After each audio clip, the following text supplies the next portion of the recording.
Hello and welcome to Horror Cult Trash Over, the show that discusses all the masterpieces and trash to pieces of genre cinema. My name is Chris. And I'm Gary. And welcome to our first Halloween episode for 2022. Halloween Classics. So anyone unfamiliar? Hopefully you're not, because we've got some from last year. But anyone? Wow, from 2 years ago. I mean, last year was a Halloween franchise, wasn't it? Oh, of course. Oh, and they certainly weren't classics. Yeah. Wow. So you're probably the first one. But yeah. So essentially, we tend to go towards the trashier side of cinema on a general basis. But for the month of October, Halloween month, we decide to look at some absolute classics of the horror genre. This week, and also our first Japanese film, it's Onibaba from 1964. Do you have a history with this film? Nope. And I'll be honest, when you first mentioned it, I did think, because we'd seen it before, I wasn't the biggest fan. It just didn't click with me. And I did think Halloween Classics, Onibaba, is Chris okay? But after watching it... You bold-faced lie. You used to get all great choices, Chris. But I didn't say which ones. But then, after watching it, I can see it. It definitely has those Halloween vibes about it. Yeah. It has that underlying feeling that it feels right to watch it this time of year. And yes, my opinion massively changed this time around. Yeah. When we first watched it, I loved it. I thought it was great. You not so much, and I understood where you were coming from. You didn't hate it, but It wasn't. You weren't quite where a lot of other people were, and I fully understood that because I wasn't quite there. I really enjoyed it. Thought it was fantastic, but the images in this film really stayed with me. Yeah. And when I thought about Halloween classics and that kind of style of horror film that I interpret as a Halloween classic, which is different to some of the horror classics, the image from this film and that mask, which we will discuss, really stuck with me. And I thought, do you know what? That is the kind of perfect Halloween image. Yeah. And, I thought that this would make a great episode for Halloween. Yeah, definitely. And hopefully it will. We just started, so we'll see how it goes. Do you have the translation for what Onibaba means? Yes. Demon Hag. Pretty self-explanatory for the rest of the film. Pretty self-explanatory. A little background on what Onibaba is. So it's a film derived from a Buddhist folklore. Yeah. And the folklore surrounding Onibaba, the demon hag, or in some cases known as the demon woman. As there's some variants I've seen online of the folklore itself. But it's essentially about, really, kind of a bitter old lady who is bitter towards her daughter, or daughter-in-law, because she's praying too much to Buddha. And she's neglecting her household chores. So she uses this mask to scare her daughter, to prevent her from going to pray and staying at home and completing her chores. And she's punished by Buddha for this. And there's different variants on that. And the film itself is a variant on that kind of premise. But it's very much steeped in folklore of the Buddhist folklore. Set a really interesting time as well. Taking place at a brief time after the Battle of Minatagawa. If I said that right. Which I think is some of the story. I don't think the film itself is specific about which war, because it was during a period of time, I think, in Japanese history where there were lots of wars going historically, on. The folklore is set the folklore at that time. Yeah. and it's made by a master of cinema, one of the greatest directors of all time. And I mean, I'm saying that from only seeing like two of his films, but those two films have been flawless masterpieces. It's of course written and directed by Kaneto Shindô, who made Kuroneko, which is amazing. Yeah, yeah, great film. His career went on for ages, though. He also directed Postcard, Teacher and Three Children, Fakuro, Sanman Yakusha, Ikutai, A Last Note, Lost Sex, The Iron Crown. It goes on and on. He directed so much. Yeah, probably. I think his most renowned film is The Naked Island, which was released just before this one. I think it was the film before this one, or very. He was very prolific, though. We're looking at maybe 100 films, maybe more. Very much like Takashi Miike, who prolific, just film after film after film after film. It's also part of the Jidai Geki genre, which is translated to period drama in Japan. Yeah, a lot. We've watched a lot of Japanese cinema recently. Well, I say recently, for the last few years, since we've known each other. But with a lot of the older films, particularly around this time in the 60s, 50s, a lot of them are set during this time period, this sort of feudal time period. You don't. I'm trying to think of like really like modern films. I suppose it would be stuff like, what's it? Akira Kurosawa film. Oh my god. Seven Samurai. No. More modern. Is it Dogs? Dogs. Oh my god, how embarrassing.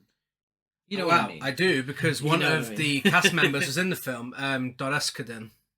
That was a little later. Yeah.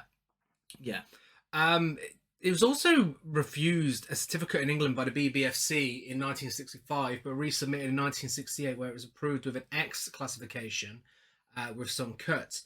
Now, this is interesting, and the fact that it's a horror film in general is interesting because, as I mentioned, with it being a Jidai Geki film, it kind of tricks you into thinking it is just going to be this period drama. In the same sort of way, for more accessible references, for lack of a better term, From Dusk Till Dawn, Overlord, these sort of films where characters are in certain situations. I mean, even Psycho. Psycho's a really great comparison, where you kind of set up with one specific genre when the film starts. These characters are in a situation, you get to know them, then all of a sudden the horror elements come out of nowhere.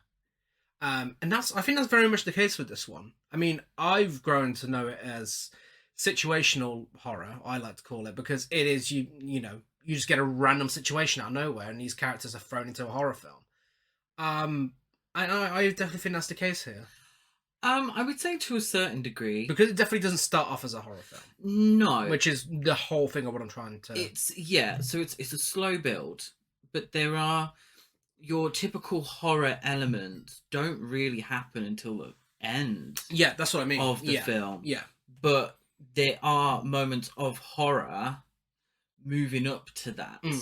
A particular kind of horror, which we'll get into, when we discuss the film. But yeah, absolutely. The images that stayed with me are those horror images at the end. So some may say that actually it's not, for the most part, even a horror film. I disagree, which is why I chose it for Halloween Classics. But there is a case for that. Yeah. Did you get the budget or how much it made? I didn't know. Could not find it anywhere. I couldn't find it. No. Well, in that case, it's time to move on to... Hey, I know you.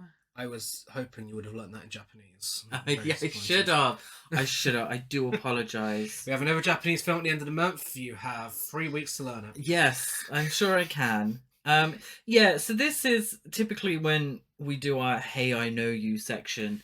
It tends to be in an episode of Murder, She Wrote, or more recently everyone seems to have been in Sex and the City. True. That's certainly not the case for this film.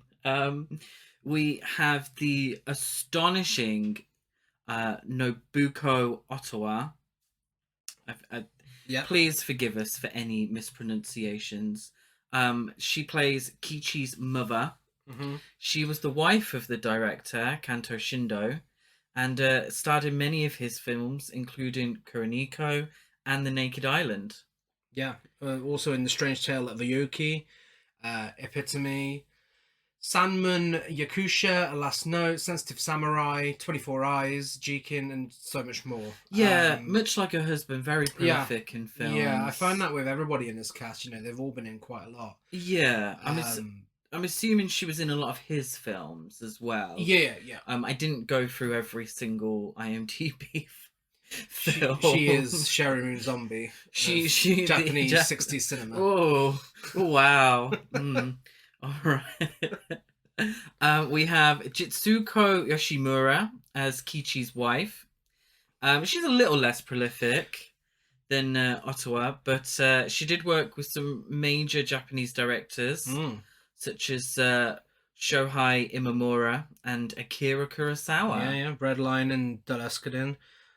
We watched her in Cleopatra. Question: do you remember anything about Cleopatra? I remember absolutely nothing about Cleopatra. I remember the we weren't. film. It wasn't great. I remember that. I think it may be, if anyone's like us and they watch a lot of films and sometimes they try to fit in a film at a time when probably best not to. I'm thinking late night viewing. I've just bought this Blu-ray. Let's watch. Let's fight to stay awake. I think it may have been a case of that, so it may need a rewatch. I think the more you watch, the more you can learn to appreciate something. Like, I think a big part in my appreciation of this now is that we've watched a lot of historical Japanese films, and I've really grown to like that setting. Period dramas as a whole, it's never my go-to. Like, even with English language films, it's just never. I mean, a few of my favorite films are period dramas, but I would never go directly to one to watch. But there's just something really fascinating about that sort of time in Japanese history where all these films seem to be set from all these different angles as well. I mean, if you look at something like this compared to anything that Kurosawa made from around that sort of period, completely different. Yeah, definitely. Different. Yeah. We say that horror opens itself up to many themes. I think samurai films do that as well. Yeah, because we've watched a lot of samurai films, and each of them has been fantastic for very different reasons. Just we really huge. I'm surprised it's taken us so long to cover a Japanese film. I suppose the Japanese films that we watch, I don't suppose you would. I don't know, when you think horror cult trash ever, who the fuck thinks you wouldn't think really prestige Kurosawa? Yeah, I mean film. These are prestigious films. Well, we may have a whole month coming up dedicated to it soon. You heard it here first. So and that isn't just dedicated to good films, so that could be interesting. That could be interesting. But she was also in The Insect Woman, Sadako, which is one of the later Ring films. I believe the straight to Shudder ones. Gorotsuki, Terror in Tokyo, An Innocent Witch. So I think she was in a few more horror films. Yeah. Kai Sato. Yeah. As Hachi. Also starred in Kuroneko and many others, including 3 of my all-time favourite films. The Human Condition Part 2, Kwaidan, which we've mentioned on the podcast before, and Harakiri. Yeah. Harakiri is literally in my top 5 films of all time. Yeah. He's definitely got the most impressive career out of everybody. Yeah. He was also in Godzilla 1985 as well, which we haven't seen yet. No, we haven't. And I have Tai Toniyama, who plays Yushi. He was in Human Condition Part 1. Ah. Kuroneko, Vengeance is Mine, In the Realm of the Senses, Human, Bamboo Doll of Ikesin, Drunken Angel, and lots more. Wow. Wow. It's very small cast in this Yeah. film. Very small cast. Are we ready for our feature presentation?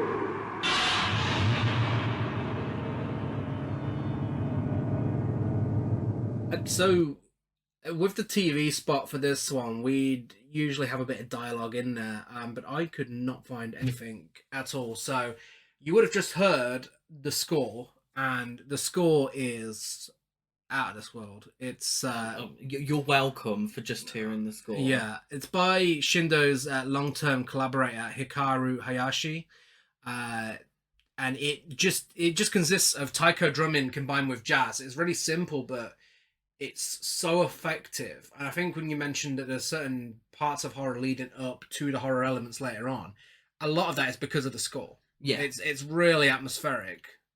Yeah, there's three elements to the film that I think make it Halloween classic. It's the cinematography Mm-hmm. throughout, particularly at the end, but Yeah. throughout. Fantastic imagery. That soundtrack, Yeah. fantastic, Mm-hmm. fabulous. And also the fact that it's in black and white. Yeah.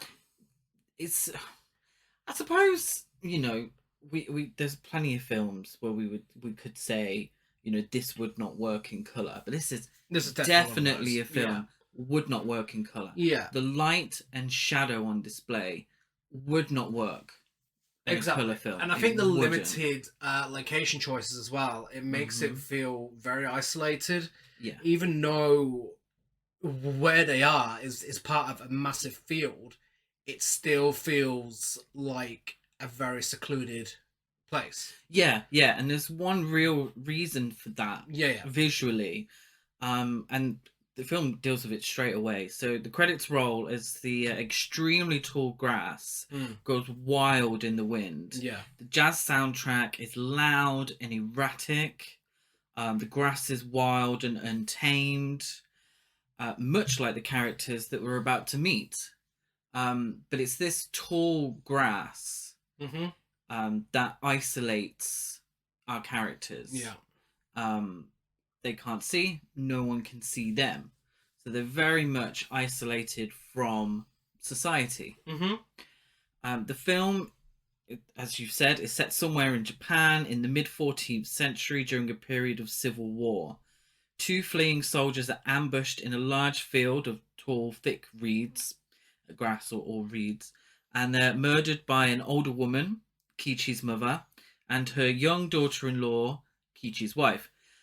I think it's interesting that the two women don't get names. Yeah. Yet Kichi, who we never see, and who is dead, gets a name.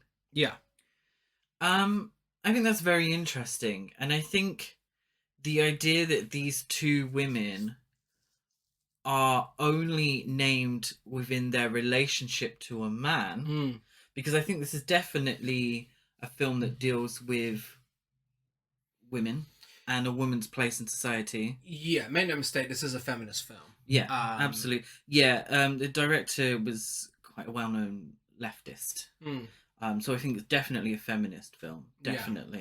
Yeah. The fact that we have two women leading this film, and what they do on a regular basis is murder soldiers and loot them is, I think that says something in itself. Especially means the 60s female representation wasn't exactly on top form, but here we have two strong women who are getting by on their own. Yeah, they're both attached to a man, but the man's dead. But they're getting by on their own and showing strength that really you'd only see from a man around this time. Yeah. Well, we meet the two women as they loot the dead bodies of the soldiers, strip them of their armor and weapons, and drop the bodies in a deep pit hidden in the field. Yeah. Soundtrack very quiet during this. Mm-hmm. The camera lingers on the shot of the two bodies being stripped of their possessions. So this is quite a horror image to begin Yeah. with. Yeah. You know, it's two dead soldiers. The two women are emotionless. They're silent. Mm-hmm. Almost heartless in their nonchalance, I thought. Yeah. It's evident that these aren't the women's first victims. They've killed to survive for quite some time, and any potential misgivings have long gone. So you don't get that moment that you get in a lot of films where somebody who kills to survive, their first kill, I'm thinking mainly vampire films. Yeah. Their first killer, I don't know, can I do this? This, we're right in there from the get-go. It may have happened. Their first kill may have been, you know, more guilt-ridden. Mm-hmm. But here, it's not. No. They're old pros. They know what they're doing. The soundtrack kicks in again as these two soldiers are thrown down the pit. Mm-hmm. Again, loud, overwhelming. So yeah, very horror image. Yeah. To begin with, not the kind of horror you get at the end, but it's, you know, uncomfortable. Yeah, it's. I don't know what it says about me that I was just like, yes, girls, get it as soon as this happened. But that's yeah. I mean, that's the idea. So, this is wartime. Mm. What's the difference between these two women? Yeah. Killing mm-hmm. to survive. How is that different to soldiers on the battlefield killing to survive? Mm-hmm. You know, why are we so shocked at these two women murdering and not shocked in, you know, the samurai films of the time set around the same period of, you know, horseback riding samurais slaying everyone in sight? Yeah. What is the difference in wartime? You know, and that's what the film deals with. Yeah. And the horrors of that. Not just the horrors for those in the battle, because we never see the battle. We never see that. We're at the tail end now. Mm-hmm. What the film deals with is how it affects these two women. Yeah. Who are just fighting to survive. Who are isolated away from society. Lawless. You know, what will they do to survive? Mm-hmm. And that's what the film deals with, and that's where a lot of the horror elements come from. Yeah. The next day, they take the armor and weapons to a merchant named Ushi and trade them for food. The merchant tells them news of the war, which is driving people across the country to desperation. As they leave, Ushi makes a sexual proposition to the older woman for an extra bag of millet. She rebuffs him. She does. She really does. The dialogue from the old woman is amazing. He's like, "I'll sleep with me then." And she's like, "I would never sleep with you, bastard." I'm like, yes, bitch. It's an interesting one because for food, they will murder, but she won't sleep with someone that she deems unattractive. Yeah. You know, now that doesn't mean she won't sleep with anyone, as we'll see later in the film. But at this present time, she won't lower herself for a bag of millet to sleep with the horrendous Ushi, who she perceives to be horrendous. A neighbor named Hachi, who has been at war, returns. The two women ask about Kichi, who was both the older woman's son and the younger woman's husband, and was drafted along with Hachi. Hachi tells them that they deserted the war and that Kichi was later killed when they were caught stealing food from farmers. The older woman warns the younger woman to stay away from Hachi, who she blames for her son's death. Now, one thing about this film, very small cast, but each of the characters seems a bit off. Yeah. In some way. It's one of those films where you don't know who is the one that's going to bring the horror by the end of the film. like, because they all seem a little weird, Yeah. and Hachi himself is quite erratic. Mm-hmm. So you don't know. It puts you on edge. There's a tension Yeah. there, which I think works really well for the Mm-hmm. horror elements. It's a bit like, and this might sound a bit weird, but Who's Afraid of Virginia Woolf? Mm-hmm. Very small cast, but each of the characters isn't quite all there, No. to put it politely.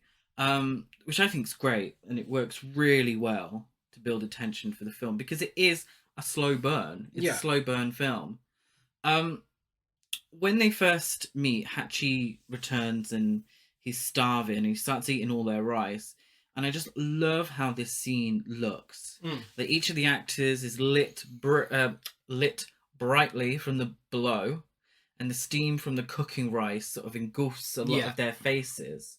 Kichi's mother looks particularly creepy, and she does one thing that Kichi's mother has is those sort of grey streaks in her hair, a bit like the Bride Frankenstein, Nancy Thompson, a little bit like Nancy Thompson as well. But she looks tired. She looks fed up. She does. She's an older woman, and I think a lot of it. I don't think the actress was as old as they asked her to play.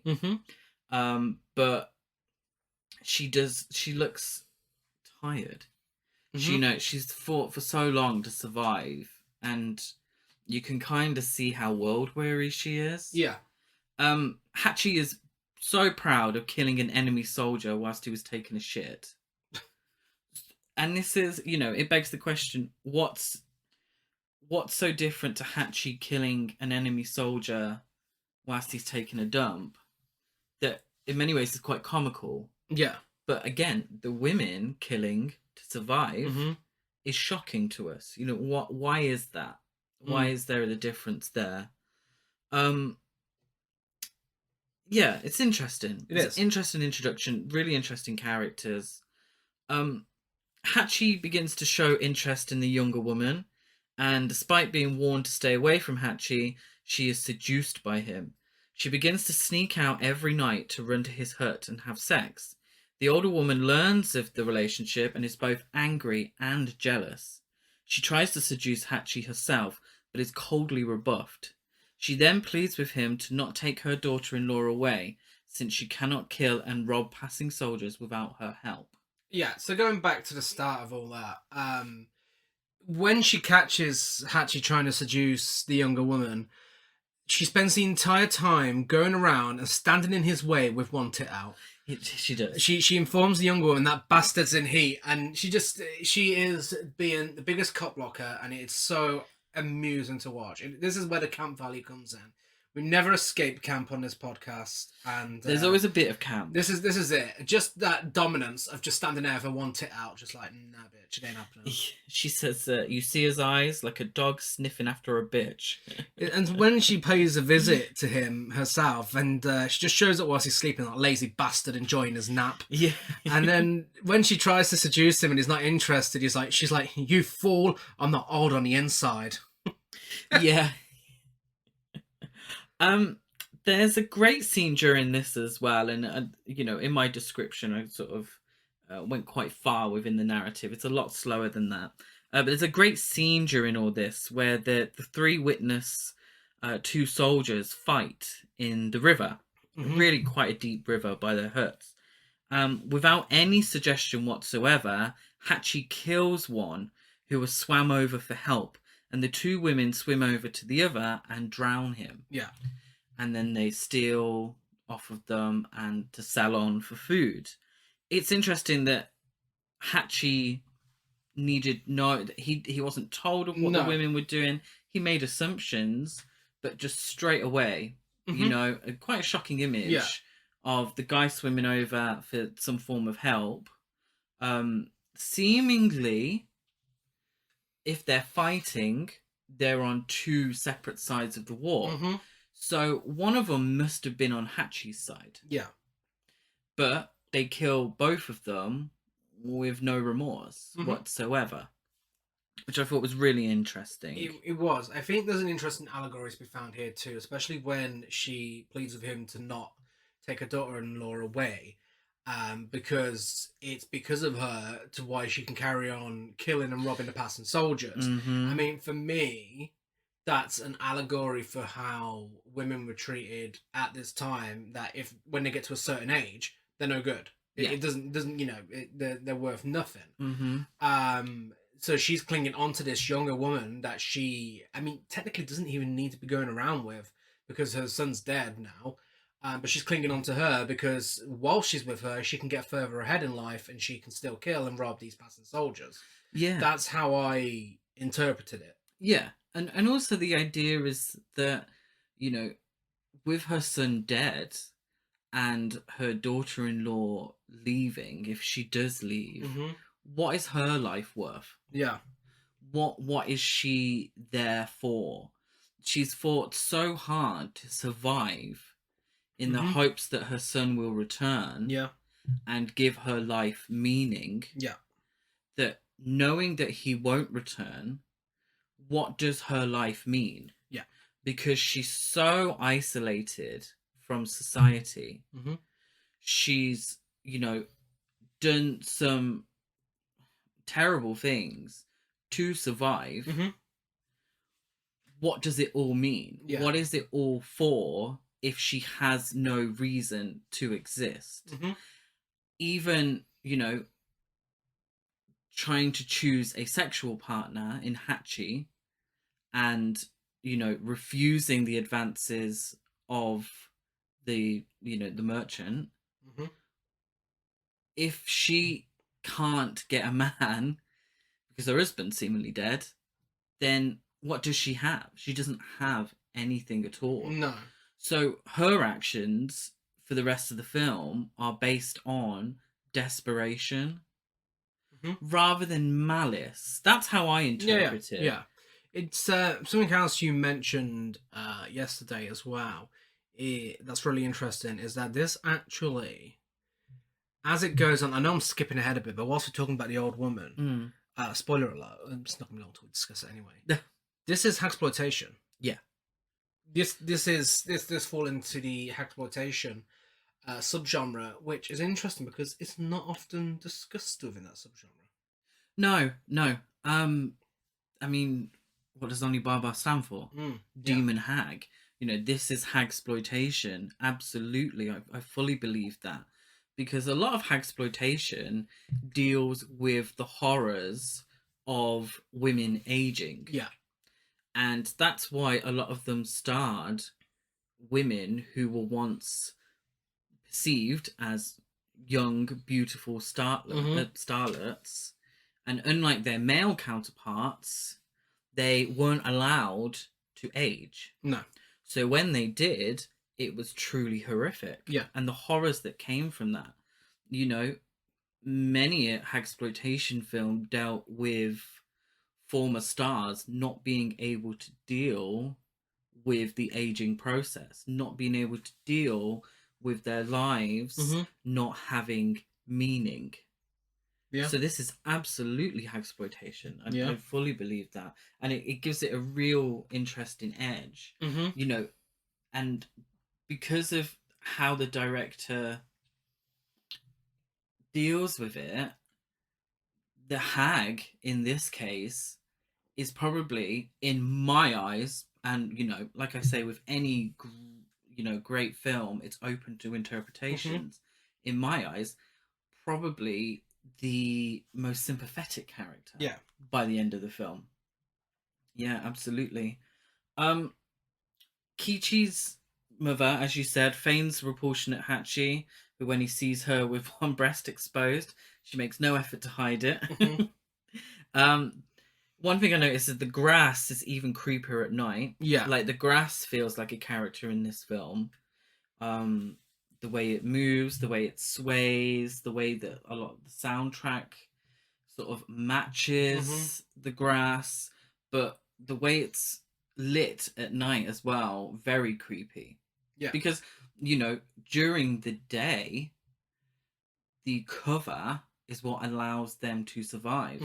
At night, the cover may be covering something that's out to kill them. Yeah. There's no wildlife in this film, but I'm assuming that potentially there's some scary wildlife lurking in the grass, Mm. you know, or people coming to kill them. You know, what's to stop people coming in killing them before they have the chance to kill them first? You Yeah.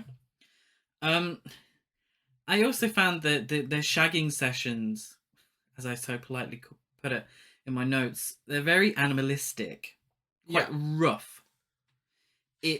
And this is something that sort of mentioned, is that they don't want to get married. No. They want to be friends with benefits. Yeah, he definitely wants a friends with benefits He situation. wants friends with benefits. She wants friends with benefits because she still has that connection to her husband. Mm-hmm. She doesn't want to necessarily remarry, but it's been a long time, and she needs a good scene too. She just needs a bit of dick. She does. That's all she wants. And this is a very erotic film, and I think it's why the X rating was in place. Mm-hmm. Because it is very erotic. It's highly sexually charged. You know, it deals with people needing sex Mm-hmm. out of wedlock. Yeah. I'm assuming that was an issue in 1964. It's about Hachi's mother not being able to get some. Yeah. Because it's probably be even longer for her, you know, and the sex that occurs in the film, you know, it's not sensual, it's not, you know, particularly sexy. It's, I fucking need this, let's go. It really, and that comes across much later in the film as well, but even at this point where it's very sort of rough, it's people, because of war, being left to their animal instincts. Yeah. The instinct to survive and the instinct to get their leg over. Mm-hmm. You know? And it's very interesting. Very interesting. Kichi's mother is at one point beside herself with horniness and jealousy that she starts humping a tree in frustration. That's camp as well. That is That's camp. It's a bit camp. She then threatens to spear them both in their sleep if they leave her, and she looks like she means it. She does. It's an interesting idea, and I know we've talked about it before, but it's an interesting idea that the horrors of isolation breed desperation, but also extreme horniness for these characters. And it's also really compelling to see, and this sounds a bit condescending, but it's kind of how it was at the time. It's compelling to see a skilled actress like Nobuko Otawa fully embracing the grotesque. Yeah. It's not a flattering image of her throughout the film, even before the mask.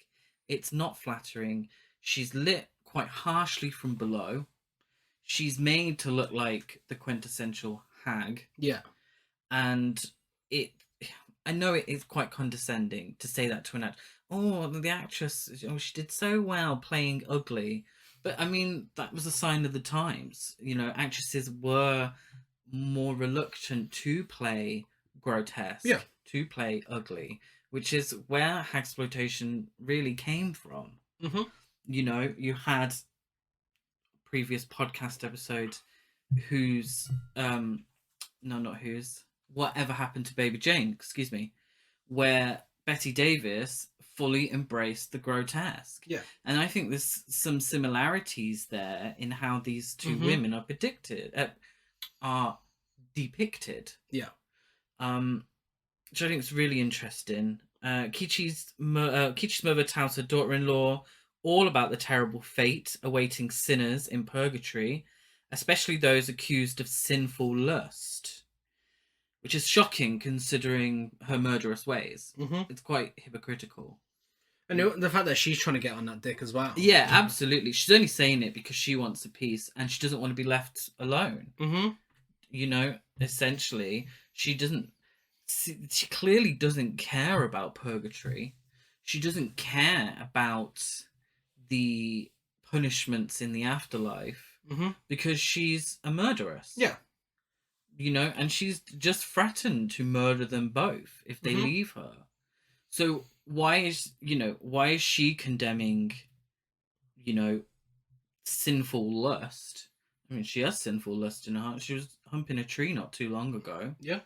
She's not able to get any. One night, while Hachi and the younger woman are together, a lost samurai wearing a hanya mask forces the older woman to guide him out of the field. He claims to wear the mask to protect his incredibly handsome face from harm.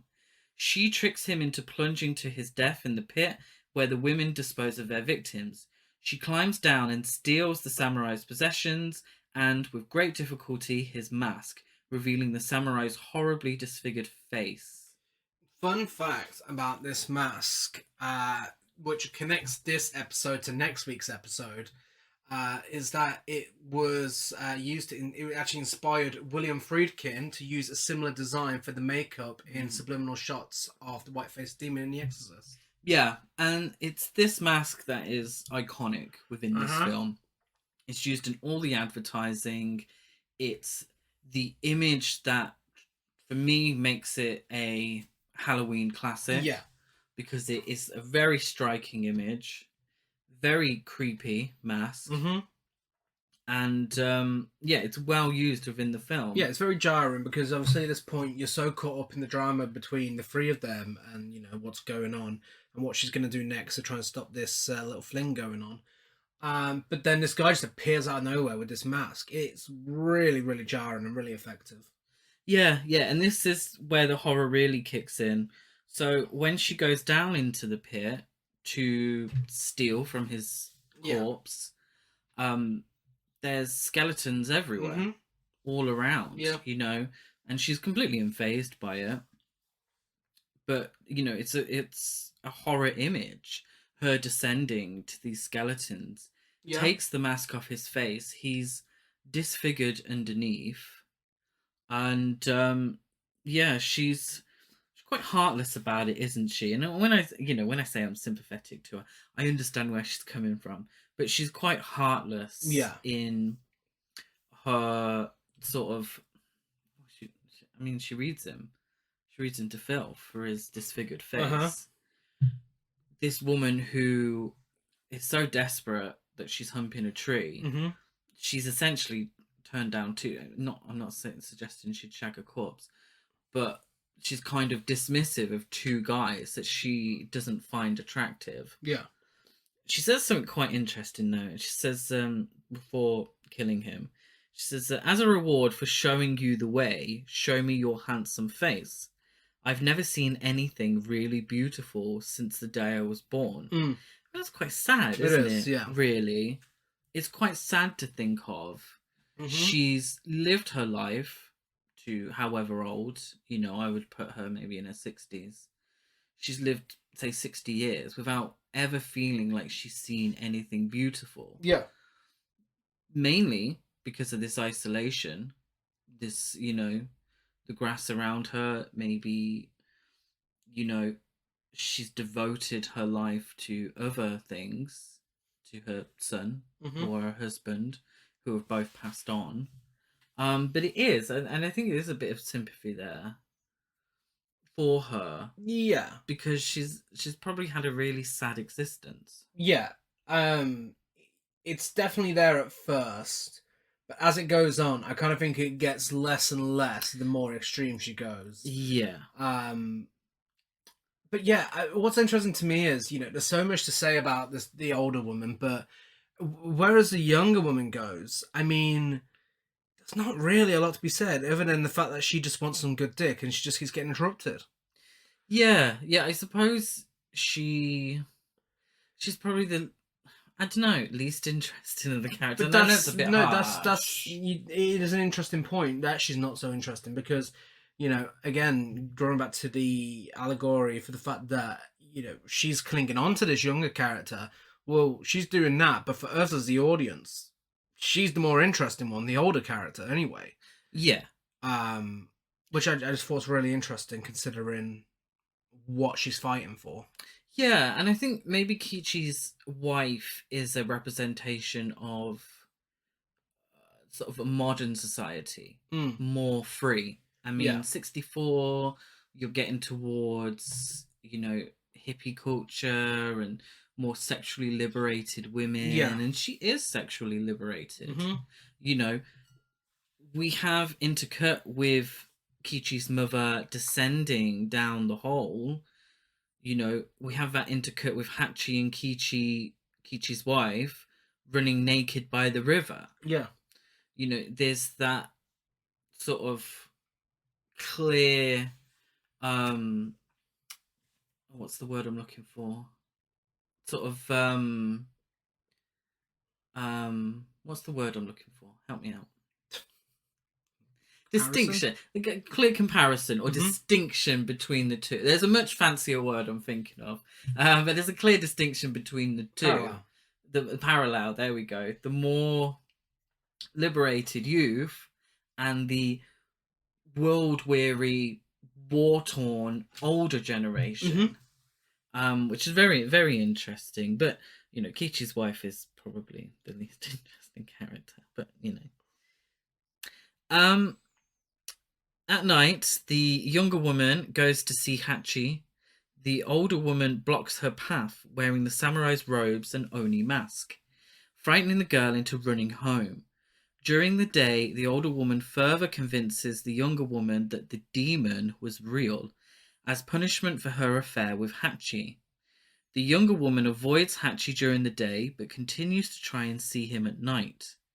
During a storm, the older woman again terrifies the younger woman with the mask, but Hachi, tired of being ignored, finds the younger woman and has sex with her in the grass as her mother-in-law watches. The older woman realizes that despite all her warnings, her daughter-in-law wants to be with Hachi. Hachi returns to his hut, where he discovers another deserter stealing his food. The deserter abruptly grabs his spear and stabs Hachi, killing him. Yeah, completely random scene, which is kind of satisfying for when he took the instinct to randomly kill someone earlier on in the film. It kind of feels like it's coming back on him a bit. Yeah, he's just gone. Like this guy that this film that these two women have made such a massive deal about the entire film, it's just gone like that. Yeah, You know? yeah.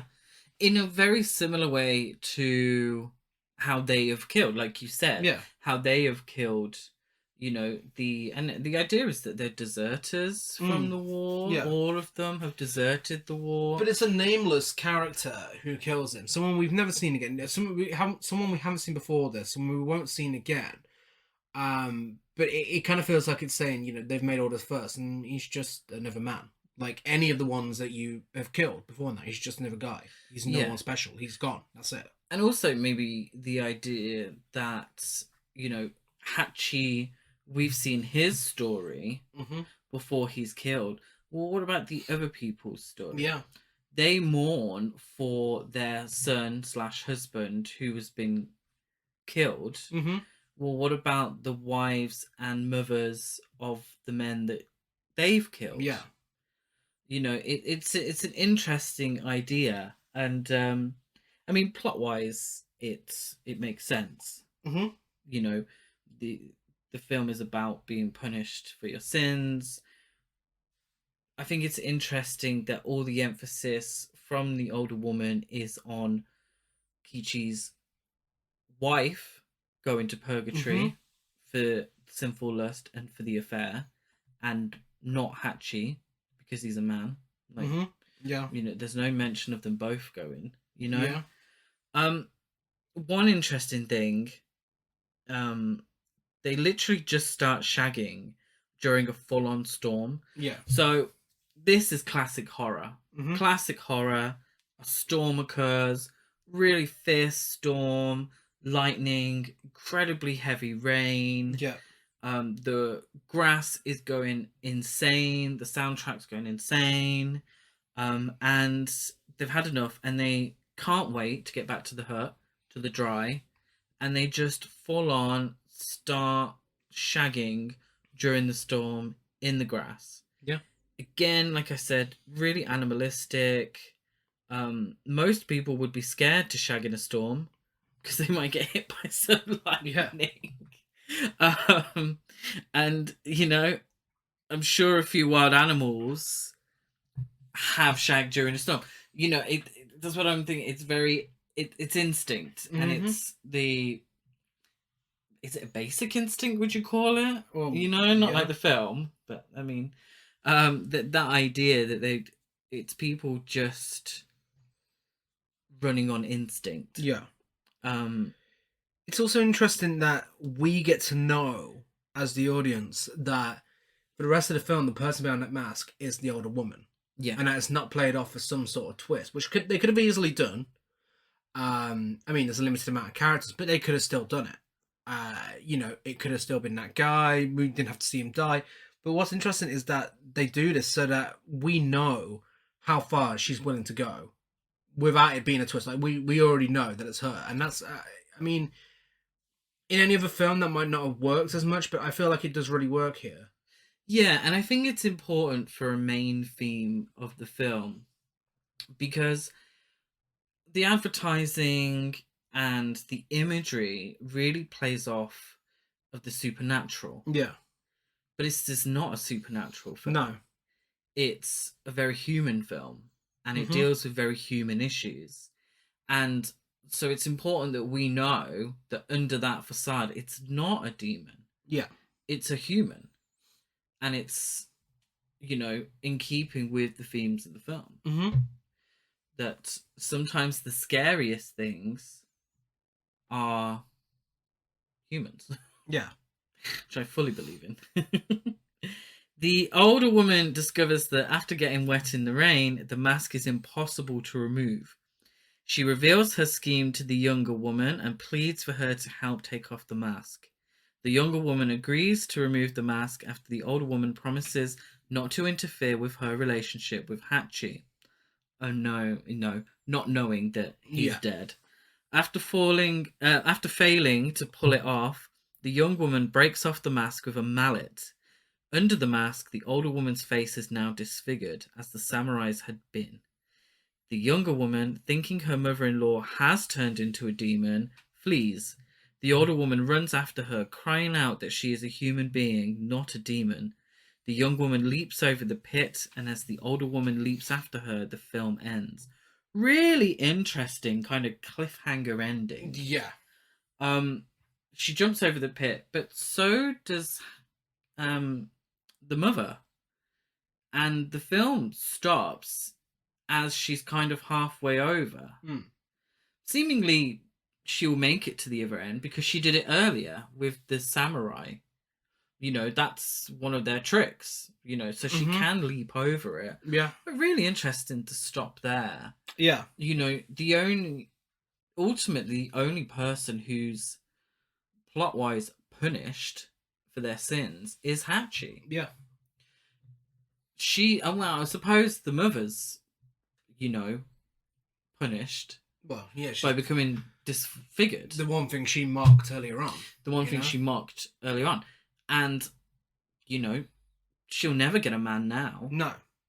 In her eyes, Mm-hmm. she'll never get a man now. So maybe that's the worst punishment of all. Yeah. Yeah. It's a real. It's definitely poetic filmmaking at its finest. Yeah. How the tables turn around on that one. But yeah, it is a. I mean, I think it's a great ending. It's just as jarring as the introduction to the horror elements. So abrupt, but it does leave you questioning exactly what it means. The fact that it just ends there. What are we meant to think? Were we meant to think she fell down the pit? Are we meant to think she catches up with her? What's going to become of her when she does catch up with her? Is one going to kill the other? Yeah. Who knows what happens there? It's really interesting. I don't think they had a sequel in mind. No. No. So I feel like there was some intent behind. I think the intent is for the viewer to take away from it whatever they wanted to take away from it. The idea is if the film doesn't clearly punish the mother by killing her off, then it's kind of open to our interpretation. Are we sympathetic to her Mm-hmm. because of what's happened to her, or are we like, yeah, she deserved that? Yeah. There's no definite ending for her. Like, so we can interpret it as we wish. Yeah. Like, I could sit here and say, I think she was a very sympathetic character. She did what she had to do to survive. She was an older woman in a society that doesn't necessarily treasure older women, and she did what she had to do. Did she make a mistake? Was it the best way to go about it? No, of course not. But she had a will to survive, and she did that. That's my interpretation. Others could interpret it as this bitter old bitch got what she deserved. Mm-hmm. It's and that's what makes a great film, is that we can sit here and we can discuss how we interpret the film, what the themes are, how the film deals with these themes. And I can't sit here and say I'm definitely right about everything, and no one else can sit there and say that I'm definitely wrong about everything. You take what you want from the film. Obviously, there are themes that run throughout that are very interesting, and it comes from a politically left place because the Mm-hmm. director was politically left leaning, but the ins and outs are all open for interpretation. Yeah. And what I really, really love about this, and in a fantastic film, this ending is astonishing. Mm-hmm. It's so beautifully shot. It's horror. This Yeah. is the true horror as we know it. It's a crescendo. The film's been building and building and building to this point. Yeah. It's all been building to the moment that that mask comes off of Kichi's mother's face, Mm-hmm. and her deformed face is revealed. It's a classic moment in horror. Yeah. It's a classic moment in cinema. So astonishing, well made, and it's terrifying. Mm-hmm. That image of her is terrifying, and that to me is Halloween. It's not people's limbs flying about. It's not torture porn. It's none of that. What I see is quintessential Halloween cinema is that spookiness, is Yeah. that scariness. It's the fear, it's the tension, and that's what this brings. And that's, it's this moment that I think makes it a perfect Halloween film. I think so. It is a horror masterpiece. An absolutely Halloween classic, especially one for the art house crowd. If you enjoy your more sophisticated, well-made films with lots to think about, then this is absolutely a Halloween classic for you. Yeah, it's Um, got.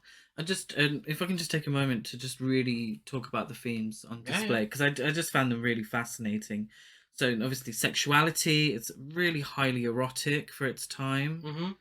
Mm-hmm. Isolation, the wild, untamed nature of the grass, isolates the two women from the rest of humanity, but also allows them to commit their crimes. Yeah. So there's benefits and drawbacks Mm-hmm. to being so isolated.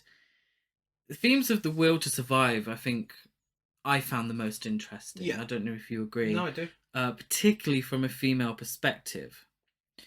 And the idea is that for a woman to survive Mm. without people to look after, Mm-hmm. what is it pointless? Is it futile? Like, what is she fighting to live for? Yeah. Particularly as an older woman who society has told who is their only purpose is to look after other people and never themselves. Yeah. And I think that's really interesting. Obviously the horrors of war, and particularly the aftermath of war. Something that's not really seen a lot in cinema, particularly in Japanese cinema at that time. When we talk about those films, the samurai films, even films like The Human Condition, Mm-hmm. it's a film about war that depicts war. Yeah. Whereas this is a film that's about war that shows no aspects of Yeah. war. It shows the aftermath of war, and it shows the effect it has on those not physically involved in war. Which is an interesting concept because it's not something you'd think of when you think of a war film. No. You'd never think of the other areas and such. And this definitely highlights that. And like I said, setting it around this time and during a war was really, really an interesting angle to take. Yeah, and this is post World War Two, and what I remember a lot from not World War Two, I wasn't there, but from learning about World War Two propaganda in school, particularly from a British perspective, it involved the idea that women were keeping the home fires burning. Yeah. They were keeping Britain good and digging for victory and all that stuff, whilst their men were out at war. They were keeping everything together at home. Yeah. And it's still that idea of these two women trying to keep everything together at home. But what happens when their men don't return? Yeah. And it's just a quote from the Criterion. They said, well, while billed as one of Japan's best horror films, much of the terror of Onibaba is rooted in the evils we're capable of, rather than external spirits or demons. Which I think is really interesting. Yeah. Because now we sit here in 2022, and if we said to anyone, name me a Japanese horror film or a J horror film, the majority of the time it's going to be something supernatural. You think The Ring was the one that took the world by storm. That Japanese horror, and so much of Japanese horror is embedded in the supernatural, which is fantastic. Yeah. Some amazing films come from that. It's interesting that this is a film that plays out almost supernatural, but isn't. Yeah. It's about the horrors of humanity and the horrors of human and the horrors of just living day to day. Yeah. Which I know sounds really downbeat, but it's a horror film. It's allowed to be downbeat. Yeah, I just thought there was some really interesting themes in there. Yeah. Really interesting themes. Really, and it's there's lots of reading out there that I did and reading that I didn't have a chance to do. So it's really it's a film you can really sink your teeth into. Yeah. Really. Should we get to the awards? Yes. Sorry. First up, long enough. we have biggest queen. Who's your biggest queen? Kichi's mother. I went for the younger woman. It was the older woman for the most part of the film, right up until she just went way too far and got a fucking mask stuck on her face. But I mean, I don't know. For me, the younger woman, although there's not a lot interesting about her, it's just the lengths that she goes to get a bit of dick and how she just does not stop. She knows what she wants and she just keeps going for it. Yeah, I mean, it's queen behavior. She knows what she wants. She goes for it. She's the image of the liberated youth. I put Kichi's mother because I actually found her quite sympathetic. Yeah. I felt a bit sorry for her, and she also kind of did what she wanted. Yeah. It was a mistake, though. Yeah. It was a mistake. The biggest gasp. I mean, I don't know if there is any other answer. For me, it's the arrival of the samurai with the Hanya mask. Yeah. Well, I put the reveal of Kichi's mother's deformed face. Okay. Once the mask's broken off. Yeah. Both similar. I mean, the mask itself is gasp worthy, but I thought her deformed face as well. Best dialogue I have: "Lazy bastard enjoying his nap" by the older woman. Yeah. I put "I'm not a demon, I'm a human being," which I think encapsulates a lot of the themes of the film. Yeah. For that's camp, I have the older woman walking around with a one tit out trying to cock block Hachi. One tit and cock blocking. Yeah. Definitely camp. And for ratings, I give it 10 cock blocking horny mother-in-laws out of 10. And I give it 10 stormy railings out of 10. Masterpiece, trash to beast, trash or basic is of course a masterpiece. It's a masterpiece. It really is. It's must see. Yeah. It really is. Is it going to be for absolutely everyone? No. If you struggle with a slow burn, then it might not be for you. No. But that payoff in the end, Yeah, totally worth any boredom that may come beforehand. If you're not that way inclined. It's available on Blu-ray, video on demand, and BFI player currently. And if you enjoyed this, I recommend checking out Kaneto. I also think you should check out Kaneto, director's more supernatural tale of women during wartime. But yeah, fantastic. Yeah, really fantastic. absolutely. Amazing. Absolutely. Fully recommend. I think it's great. I think the images are fantastic. I wish they'd released the soundtrack. I loved it all. Yeah. Loved it all. If you're also a fan of Onibaba, let us know on social media. We're Horrorcore Trash Over on Instagram, Twitter, and Facebook. No, we're Horrorcore Trash on Twitter, but we're Horrorcore Trash Over on everything else. What the fuck are we? And we are, I am Deadeye Gaz92 on Letterboxd, Gazmo205 on Instagram, and GazChris92 on Twitter. And I'm Chris Barker 823 on Letterboxd and Instagram. Give us a rate, review, subscribe on iTunes, like and follow on everything else. Give us a follow on Spotify and a rating. Next week, Halloween Classics continues with yet another masterpiece. We will be discussing and diving deep into The Exorcist. Diving deep into The Exorcist. Well, not literally. Max von Sydow never. Mm-hmm. Yeah, yes. Obviously. Well, what can I say that hasn't already been said about? Well, hopefully a lot. I mean, we've got a whole episode to how amazing The Exorcist is. But we'll have a lot to say next week. Yes. So we will see you. Well, we won't see you. I mean, you'll hear us. We'll be back same time, same place next week. Bye.